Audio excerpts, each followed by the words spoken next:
Hello and welcome to Way a Caribbean Minute, a podcast series where we speak on the latest trends and developments in higher education across the region and the globe, bringing the Caribbean voice to mainstream issues in education.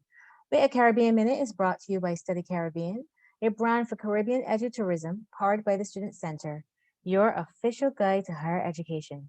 Study Caribbean was developed by the Student Center, which specializes in higher education marketing and recruitment.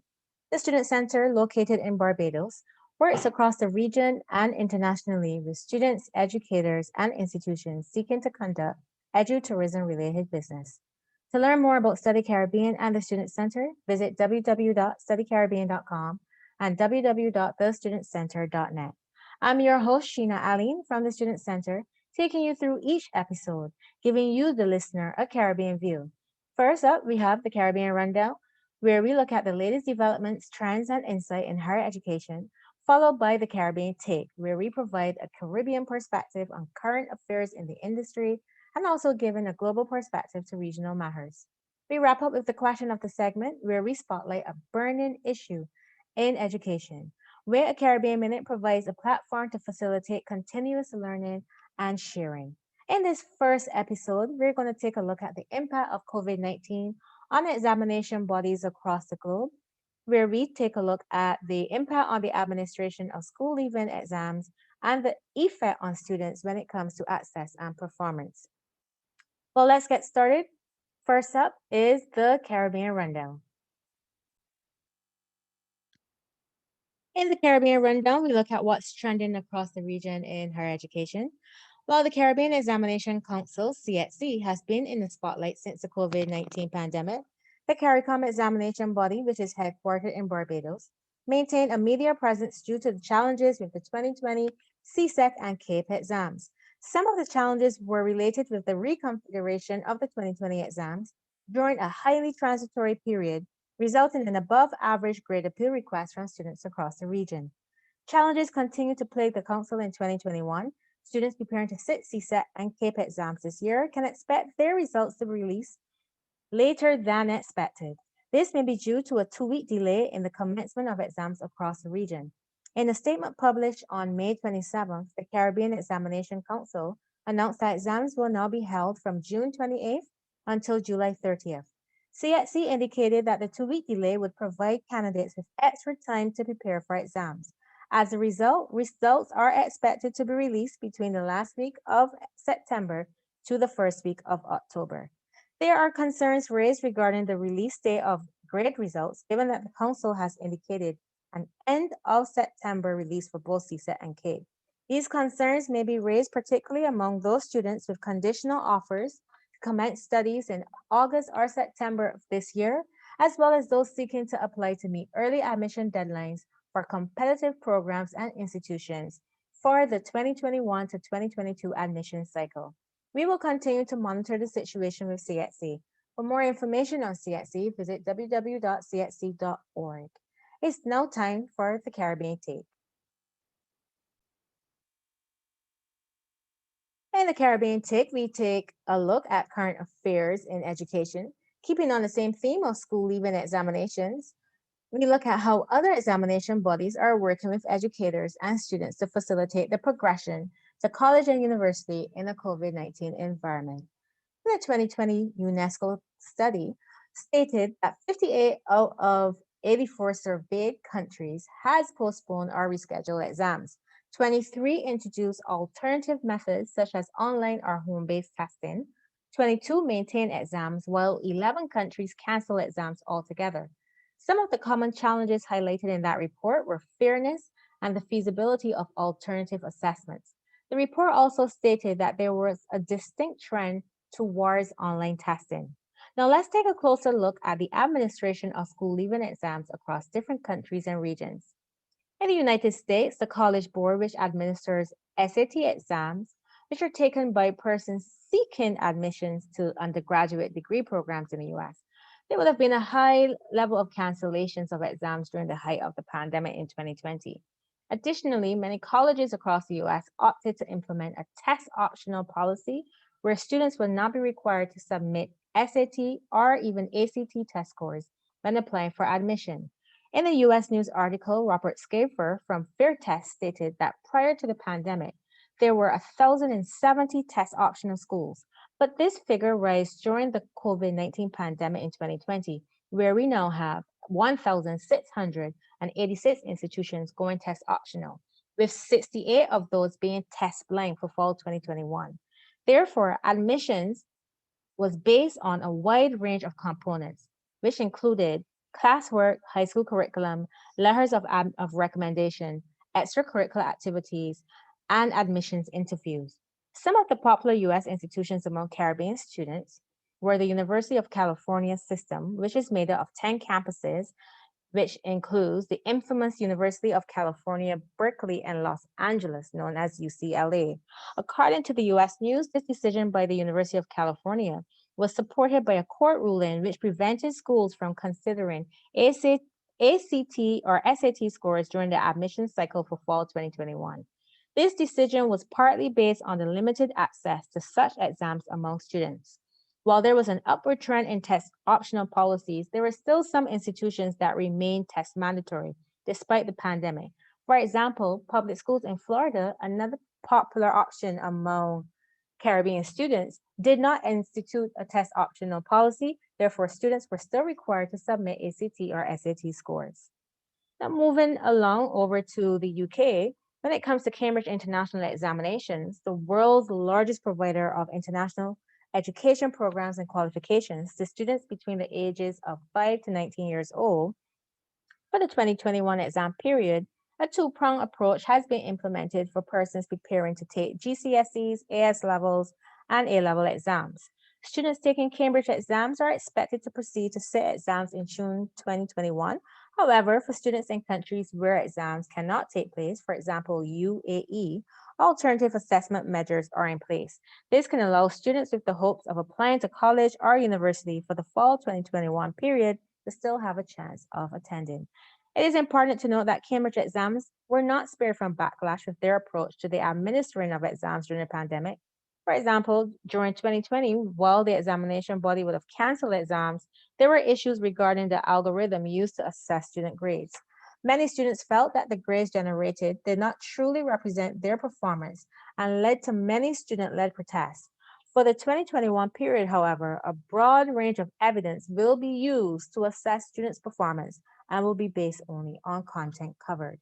International Baccalaureate, another examination body with significant number of schools across the globe subscribing to its curriculum, has also taken a similar approach to Cambridge, offering a dual route for students and educators for the 2021 period.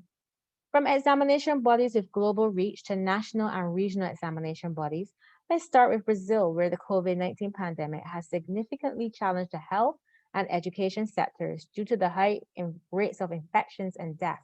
There have been challenges with the administering of the National College Admissions Exam, also known by the acronym ENEM. The ENEM exams, though non-compulsory, is used as a basis of admission into many universities in Brazil and for students to earn their high school certificate. The exams, which are usually administered between January and February, have been fraught with challenges due to the country's divide on the issue of having students return to school physically, despite the second deadly wave which has devastated the country since November 2020. A large percentage of students slated to take the exams this year were impacted by last-minute changes to the rules regarding classroom capacity, while others opted out of taking the exams due to health concerns.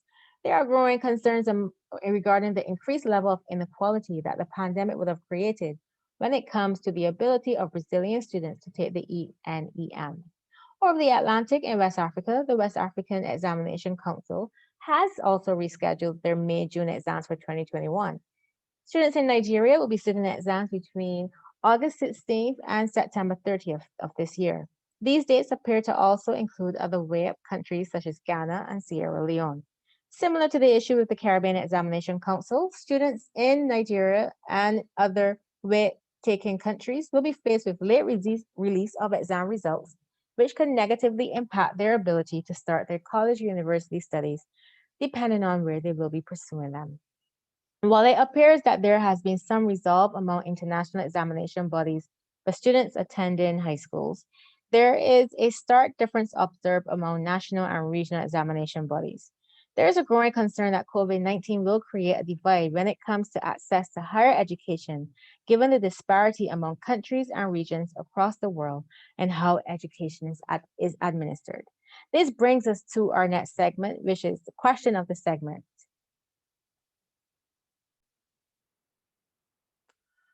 In the question of the segment, we will look to answer the following. Will the COVID-19 pandemic deepen the divide between the rich and poor when it comes to education? Or will it create business opportunities, for example, when it comes to curriculum and examinations? In this complex question, I'm going to attempt to answer in two parts. Firstly, I say yes to each side of the question. Let's dive deeper. Yes to the deepening of the divide between the rich and the poor when it comes to education, primarily when we look at access to quality education, performance, fair treatment, and mobility. In the initial stages of the pandemic, COVID-19 put a spotlight on the cracks that would have existed prior to the pandemic. But as it continued, the cracks would have deepened and widened, particularly among vulnerable groups. The first would be the impact among persons in the lower income brackets. Access to basic needs may have been disrupted as a result of loss of income due to layoffs, reduced working hours, etc. Persons in these brackets may have limited savings, if any, and would therefore have little reserve to survive on when the ability to generate income is halted. This was apparent among students from these income levels during the transition to online learning after school plants were closed across many countries. There was the issue of access to internet or quality internet service, access to devices such as laptops, tablets in order to participate in online classes. Even in cases where there was a device, it was found that this was not a device that could be used solely by the individual for learning. It was a device that was shared by other family members in the household. In other cases where students had a dedicated device, it was often found to be a mobile phone with limited means and not necessarily the best to receive teaching and support. I read an article recently by the Center for Reinventing Public Education based in the US that cited data by a Pew Research Center study in April 2020 that about 3 in 10 parents indicated that their children were more likely to do their homework using a mobile phone. A recent study in Germany by ISA Institute of Labor Economics noted that from an educational production perspective, the school closures induce a sharp decline in what is probably the most important school input factor to produce educational achievement: the support of trained educators. Teachers providing the traditional teaching activities, such as explaining new material or providing learning stimulating feedback. Ample evidence shows that teachers are a key ingredient for students' educational success. They also found that on average, the school closures reduced students' learning time by about half. This reduction was significantly larger for low achieving than for high achieving students. Especially low achieving students substituted the learning time for detrimental activities such as watching TV and playing computer games rather than for conducive activities. Neither parents nor schools compensated for the increased learning gap by students' prior achievement and actually provided less support for lower achieving students than for high achieving students. The research suggests that this is particularly the low achieving students who suffer when support of teachers is lacking. So that any attempt to support their learning when schools have to close is likely to reduce future educational, is likely to enhance actually educational inequality. In the Caribbean, there are concerns regarding similar issues, especially with respect to having students granted equal access to devices such as tablets and laptops to continue learning. There is a growing fear that many will fall behind. While there have been efforts to continue learning even in an online environment across many Caribbean countries, students from lower income groups were still expected to fall behind. For example, in a brief by ECLAC, United Nations Economic Commission for Latin America and the Caribbean, it was estimated that 50 to 60% of students living in rural communities and inner cities in Jamaica, for example, have not attended online classes since March 2020. One of the benefits of in-person classes was that it leveled the playing field between students coming from different economic backgrounds. It created greater access to education and learning support to many, particularly those that came from home environments that are not conducive to learning.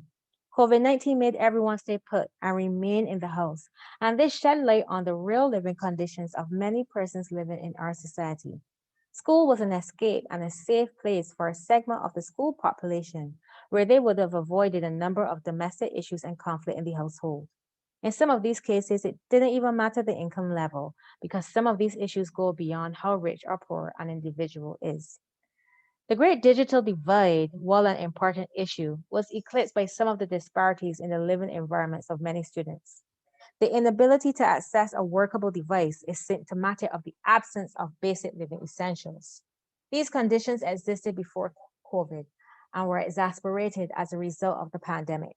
Therefore, if we think about the varying levels of access to education, learning support, and matters such as performance fair treatment, when it comes to assessing students, the ability of a student to move on to the next stage of their educational journey may be greatly impaired. Now, when it comes to the other side of the question as to whether it will create business opportunities, my answer is yes, that I do believe this, that business opportunities will be created. However, I believe that business opportunities could be created provided that we allow for it. I believe there's room for more than one examination body, particularly within the public school system across many Caribbean countries. The reaction among students, parents, and educators to CXC's response to the treatment and administration of CSET and CAPE exams during the COVID 19 pandemic, where there was a high degree of dissatisfaction, which may have already been brewing prior to COVID, to me signals that there may be an opportunity for more players to enter the field to minimize the monopoly that exists. Let me be clear, I am not advocating for the removal of CXC, nor am I indicating that CXC has lost its place. What I am suggesting is that from a business perspective, there is room for more than one player to provide options to persons when it comes to exams and teaching curriculum. For example, in the UK, there is more than one examination body administering GCSEs, AS levels, and A level programs across the UK and globally. Additionally, there are other examination bodies delivering other types of credentials that could also provide students with mobility to access higher education after completion of secondary school. I believe that it's worth exploring whether a similar construct could work in the delivery of CSET and CAPE.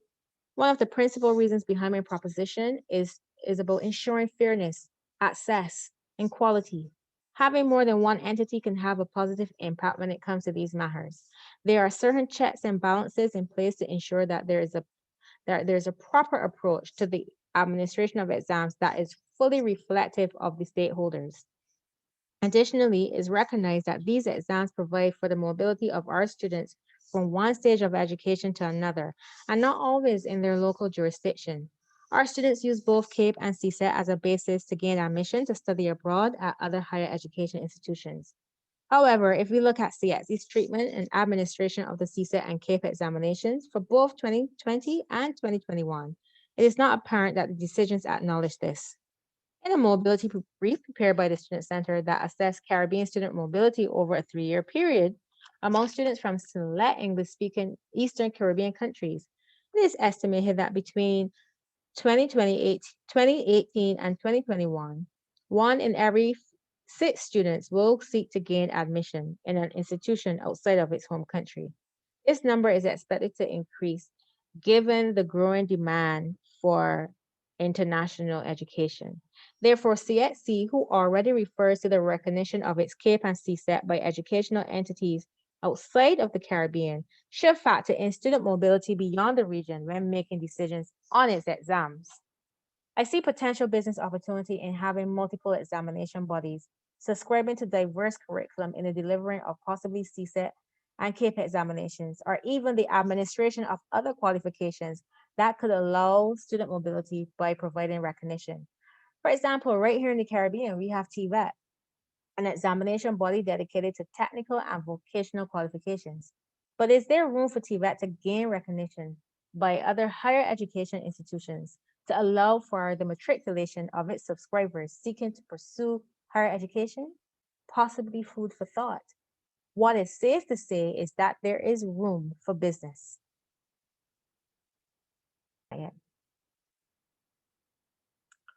We hope that you enjoy this episode. We invite your comments and questions on any issue or question discussed.